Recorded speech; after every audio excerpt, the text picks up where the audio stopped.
السلام علیکم ورحمۃ اللہ وبرکاتہ۔ پہلا سپارہ الف لام میم سورہ بقرہ ہے اور آیت نمبر 137 ہے۔ اعوذ باللہ من الشیطان الرجیم، بسم اللہ الرحمن الرحیم۔ فَإِنْ آمَنُوا بِمِثْلِ مَا آمَنْتُمْ بِهِ فَقَدِ اهْتَدُوا۔ اللہ تعالیٰ فرماتے ہیں اگر یہ ایمان لے کر آتے ہیں ایسے جیسے کہ تم لوگ ایمان لے کر آئے ہو، یعنی یہ کافر مشرکین اس طرح ایمان لے کر آتے ہیں جس طرح کے صحابہ ایمان لے کر آئیں، فقد اہتدوا تو ہدایت والے۔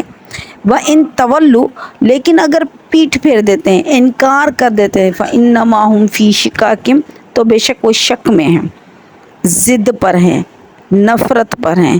فَسَيَكْفِيكَهُمُ اللَّهُ آپ کے لیے اے نبی اللہ کافی ہے ان کی طرف سے، وہ السمیع العلیم اور وہ سننے والا اور جاننے والا ہے۔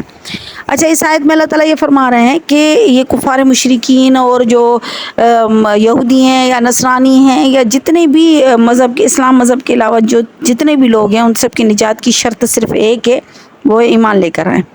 اگر ایمان لے کر آتے ہیں تو فقد اہتدوا ہدایت والے ہیں، لیکن اگر ایمان نہیں لے کر آ رہے ہیں تو پھر یہ اپنی ضد میں ہیں، اپنے ہٹ دھرمی پر جمے ہوئے ہیں، کیونکہ دین تو ان کے سامنے بالکل کلیئر ہے، لیکن یہ ان کو سمجھ میں نہیں آ رہا، یہ ان کو پتہ چل نہیں رہا، اس لیے یہ سمجھ رہے ہیں کہ ہم صحیح ہیں۔ حقیقت یہ ہے کہ اللہ تعالیٰ کی طرف سے توفیق ہی نہیں ہے، جب توفیق نہیں ہے تو پھر وہ ہدایت آ ہی نہیں رہی ہے۔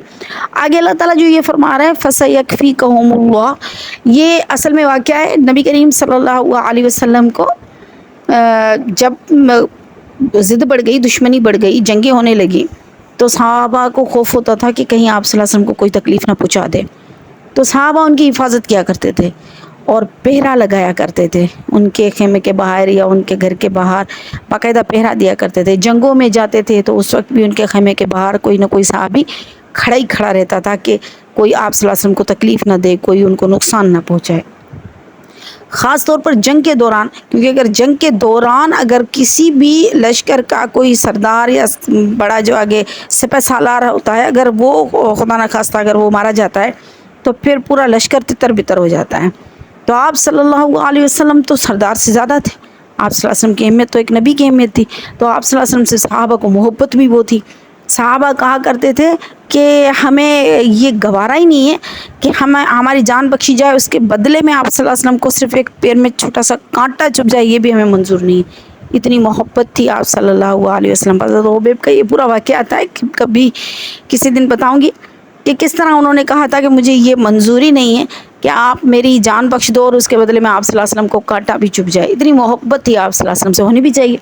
تو آپ صلی اللہ علیہ وسلم کے خیمے کے باہر باقاعدہ وہ پہرا دیا کرتے تھے، راتوں کو جاگتے تھے۔ آپ صلی اللہ علیہ وسلم کہیں باہر نکل کر جاتے تھے تو صحابہ ان کے پیچھے جاتے تھے۔ حضرت ابو ہریرہ رضی اللہ عنہ کی ڈیٹیل میں حدیث آتی ہے، فرماتے ہیں کہ آپ صلی اللہ علیہ وسلم باہر نکلے، میں ان کے پیچھے چلا۔ آپ صلی اللہ علیہ وسلم نے قدموں کی آواز سن کر پیچھے مڑ کر دیکھا، کہنے لگے کون ہو؟ رات کا ٹائم تھا۔ میں نے کہا میں ابو ہریرہ ہوں۔ آپ نے فرمایا اچھا آ جاؤ۔ اس طرح عبداللہ بن مسعود کی بھی آتی ہے روایت، وہ کہتے ہیں کہ میں آپ صلی اللہ علیہ وسلم کے پیچھے چلا۔ یعنی صحابہ جب دیکھتے تھے کہ آپ صلی اللہ علیہ وسلم اکیلے ہیں، کہیں جا رہے ہیں، کچھ کر رہے ہیں، تو ان کے پیچھے جاتے تھے کہیں کوئی نقصان نہ پہنچائے۔ اور وہ جو ہجرت کا واقعہ ہے اس میں حضرت ابوبکر صدیق رضی اللہ عنہ کی جو ڈیٹیل بتائی جاتی ہے کہ کبھی وہ آپ صلی اللہ علیہ وسلم کے آگے چل رہے ہیں، کبھی پیچھے چل رہے ہیں، کبھی دائیں چل رہے ہیں، کبھی بائیں چل رہے ہیں، لیکن وہ پریشان ہو رہے۔ تو آپ صلی اللہ علیہ وسلم نے پوچھا کہ ابوبکر تمہیں کیا؟ تو ابوبکر صدیق نے فرمایا کہ یا رسول اللہ، میں جب آپ کے پیچھے چلتا ہوں مجھے یہ ڈر ہوتا ہے کوئی آپ کو آگے سے نقصان نہ پہنچا دے، تو میں پیچھے چھوڑ کر آگے چلنے لگتا ہوں۔ پھر جب میں آگے چل رہا ہوتا ہوں مجھے یہ ڈر ہوتا ہے کوئی آپ کو دائیں طرف سے نقصان نہ پہنچائے، تو میں دائیں طرف چلنے لگتا ہوں۔ پھر مجھے یہ ڈر ہوتا ہے کوئی بائیں طرف نہ آپ کو نقصان پہنچائے، پھر میں بائیں طرف، یعنی چاروں طرف چکر لگا رہا ہوتا ہوں۔ تو یہ سب صحابہ کی محبت تھی آپ صلی اللہ علیہ وسلم کی حفاظت کرنے کے لیے، اور دشمنی بھی تھی، ظاہر ہے مشرکین مکہ کی دشمنی تھی۔ آپ صلی اللہ علیہ وسلم کی قتل کا کئی بار منصوبہ بنایا، نعوذ باللہ من ذالک، اس میں وہ کبھی کامیاب نہیں ہوئے، لیکن ان کی یہ کوشش تھی، ان کا یہ منصوبے تھے۔ پھر مشرکین مکہ کے علاوہ یہودی تھے جنہوں نے آپ صلی اللہ علیہ وسلم کو زہر بھی دیا تھا، آپ صلی اللہ علیہ وسلم پر جادو کروانے والے لوگ بھی تھے، یعنی آپ صلی اللہ علیہ وسلم کی دشمنی بھی تھی۔ یہ نہیں ہے کہ نہیں تھی، صرف ایسے ہی صحابہ کو وہم تھا اس لیے آپ کی حفاظت کرتے تھے، بلکہ آپ صلی اللہ علیہ وسلم سے دشمنی بھی تھی، اور کئی جنگیں بھی ہوئی آپ صلی اللہ علیہ وسلم کے ساتھ۔ جنگ بدر ان کی پہلی جنگ ہے، اور اس طرح پھر جنگوں کا سلسلہ چلا جو کافی وقت تک چلا۔ تو یہ جنگیں بھی تھی، تو آپ صلی اللہ علیہ وسلم کی حفاظت صحابہ کو بہت زیادہ محبوب تھی، تو وہ باقاعدہ سے راتوں کو پہرا لگایا کرتے تھے کہ آپ صلی اللہ علیہ وسلم کو کوئی تکلیف نہ ہو، کوئی رات کے وقت کوئی دیکھ کر اکیلا دیکھ کر کوئی حملہ نہ کر دے اس طرح سے. تو پھر اللہ تعالیٰ نے یہ آیت نازل کی فَسَيَكْفِيكَهُمُ اللَّهُ. اے نبی تیرے لیے اللہ کافی ہے ان سے حفاظت کرنے کے لیے، تجھے کسی پہرے کی ضرورت نہیں. اس کے بعد آپ صلی اللہ علیہ وسلم نے پہرے والی جو پابندی تھی یہ ختم کر دیا. آپ نے فرمایا کہ چھوڑ دو، میری حفاظت اللہ کرے گا. اور یہ حقیقت ہے. ایک واقعہ آتا ہے کہ آپ صلی اللہ علیہ وسلم تھے جنگ میں اور سفر میں تھے. آپ صلی اللہ علیہ وسلم ایک درخت کے نیچے تھوڑا دور ہو کر سو گئے، لیٹ گئے تو نیند آ گئی. ظاہر سفر میں بندہ تھکا ہوا ہوتا ہے، نیند آ گئی. آنکھ کھلی تو دیکھا کہ ایک کافر تھا، وہ آپ صلی اللہ علیہ وسلم کی جو درخت پر تلوار لٹکی ہوئی تھی وہ اٹھا لی اس نے، اور آپ صلی اللہ علیہ وسلم پر سوت کر کھڑا ہو گیا اور کہنے لگا کہ اے محمد تجھ کو کون بچائے گا مجھ سے. آپ صلی اللہ علیہ وسلم بالکل پریشان نہیں. آپ نے فرمایا کہ مجھے اللہ بچائے گا. آپ کا یہ کہنا تھا کہ اس کافر پر دہشت طاری ہو گئی اللہ کے نام کی، اور اس کے ہاتھ سے تلوار گر گئی. آپ صلی اللہ علیہ وسلم نے وہ تلوار اٹھائی اور اس کی گردن پر رکھ کر کہا اب تو بتا کہ تجھے کون بچائے گا مجھ سے. اسی وقت صحابہ بھی آگے کہنا یا رسول اللہ آپ ہمیں حکم دیں کہ ہم اس کو قتل کر دیں. آپ نے فرمایا کہ نہیں، چھوڑ دو اس کو چھوڑ دو. آپ صلی اللہ علیہ وسلم بے انتہا رحم دل تھے، مہربان تھے، محبت کرنے والے تھے.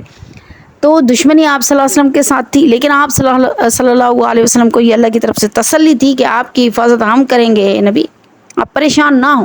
تو آپ صلی اللہ علیہ وسلم کی حفاظت اللہ تعالیٰ کے ذمے تھی. اللہ ان کی حفاظت کیا کرتے تھے. پھر یہ جو خیمے کے باہر یا گھر کے باہر جو رات کے ٹائم پر آپ کی حفاظت کے لیے جو پہرا لگایا جاتا تھا، پھر یہ پہرا چھوڑ دیا گیا آپ صلی اللہ علیہ وسلم کے کہنے پر کہ اللہ جب حفاظت کر رہا ہے تو بس چھوڑ دو. اللہ نے جو حفاظت کی آپ صلی اللہ علیہ وسلم کی، وہ تو آپ اگر ڈیٹیل میں پڑھیں تو شروع سے لے کر آخر ٹائم تک جو اللہ تعالیٰ نے کافروں سے نبی کریم صلی اللہ علیہ وسلم کی حفاظت کی ہے تو آپ حیران رہ جائیں گے. کیونکہ اللہ چاہتا تھا کہ اس طرح ہو، تو اللہ کا کن جب ہوتا ہے تو فیکون ہو جاتا ہے. وہ سمیع العلیم، وہ سننے والا اور جاننے والا ہے. بے شک آگے اللہ تعالیٰ فرماتے ہیں صبغۃ اللہ کا رنگ. ومن احسن من اللہ صبغہ، اللہ سے زیادہ رنگنے والا کون ہے. وَنَحْنُ لَهُ عَابِدُونَ، اور ہم اس کی عبادت کرتے ہیں. اچھا صبغۃ اللہ کا کیا مطلب ہے؟ اللہ کا رنگ کیا مطلب؟ اللہ کا رنگ، اللہ کا رنگ کو نیلا کو پیلا کو یہ رنگ مقصد نہیں ہے. اللہ کے رنگ کا مقصد ہوتا ہے کہ شخصیت کو رنگنا. وہ کہتے ہیں نا کہ بھئی جس مجلس میں آپ بیٹھیں گے تو آپ ان کی شخصیت اپنا لیں گے. اپنے عام طور پر کہا جاتا ہے خربوزے کو دیکھ کر خربوزہ رنگ پکڑتا ہے، یعنی مجلس میں ساتھ بیٹھنے والوں پر جو رنگ چڑھتا ہے وہ رنگ مراد ہے، اور وہ شخصیت کا رنگ مراد ہے. اللہ تعالیٰ فرماتے ہیں کہ اگر آپ لوگ سمجھ رہے ہیں کہ ہم لوگوں کی شخصیت میں بیٹھیں گے اور ان کے جیسے ہو جائیں گے اور ان سے فیض حاصل کر لیں گے اور ان کے رنگ میں رنگ جائیں گے، تو اگر تم لوگوں کو رنگ میں ہی رنگنا ہے تو سب سے بہترین رنگ اللہ کا رنگ ہے. اچھا اللہ کے رنگ کی نشانی کیا ہے؟ اللہ کے رنگ کی نشانی یہ ہے کہ جب آپ اس بندے کو دیکھیں تو آپ کو اللہ یاد آ جائے. جب آپ اس کے پاس بیٹھیں تو آپ کا دل اٹھنے کو نہ چاہے، دل نرم ہو جائے. جب قرآن کی آیت پڑھی جائے تو رونا آ جائے، اور جب قرآن کی عذاب کی آیت پڑھی جائے تو جسم کے بال کھڑے ہو جائیں، اور جب جنت کی آیت پڑھی جائے اور اللہ کی رحمت کی آیت پڑھی جائے تو آنسو گرنے لگے. یہ ہے اللہ کے رنگ میں رنگنے کی نشانی. اللہ کا رنگ اس طرح چڑھتا ہے. تو بندہ جو اچھا یہ رنگ کیسے چڑھے گا، کس طریقے سے آئے گا؟ کچھ لوگوں کو کوئی قاعدہ کلیہ نہیں ہے. کچھ لوگوں کو تو اللہ تعالیٰ گھر بٹھا کر کونے میں، کمرے میں، حجرے میں بیٹھ کر بھی اللہ ان پر رنگ چڑھا دیتا ہے. اور کچھ لوگ ساری زندگی اللہ کے اس رنگ میں رنگنے کے لیے محنت کرتے ہیں، لیکن جب میرے رب کی رضا ہوتی ہے تبھی ان کے لیے کھڑکیاں کھلتی ہیں، ورنہ کھلے ہوئے دروازے بھی بند ہو جاتے ہیں. سبحان اللہ، کوئی قاعدہ کلیہ نہیں ہے. اللہ تعالیٰ کس کو کہاں پر چن لے کچھ نہیں پتہ. کئی سرکش لوگ جو ہیں، کئی سرکش لوگ، ڈاکو جس کو کہتے ہیں نا، ڈاکو جیسے لوگ، سرکش لوگ، اللہ تعالیٰ نے ان کو چن لیا تو ایک لمحے میں انہوں نے سب کچھ چھوڑ دیا.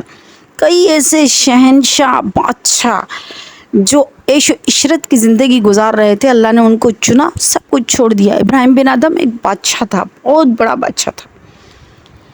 اس کے دل میں اللہ تعالیٰ کی محبت تھی، لیکن وہ اللہ کی محبت میں رنگ نہیں رہا تھا، رنگ نہیں پا رہا تھا. وہ چاہتا تھا میں اللہ کی محبت میں رنگ جاؤں، لیکن کیسے رنگ جاؤں یہ اس کو سمجھ میں نہیں آ رہا تھا. لیکن اس کی چاہت تھی کہ میں اللہ کے رنگ میں رنگ جاؤں. تو ایک اللہ جب اس کی چاہت تھی تو اللہ رستہ کھولتا ہے، اللہ اس کے لیے آسانیاں کرتا ہے. اب کیا ہوا، ایک رات وہ سو رہا تھا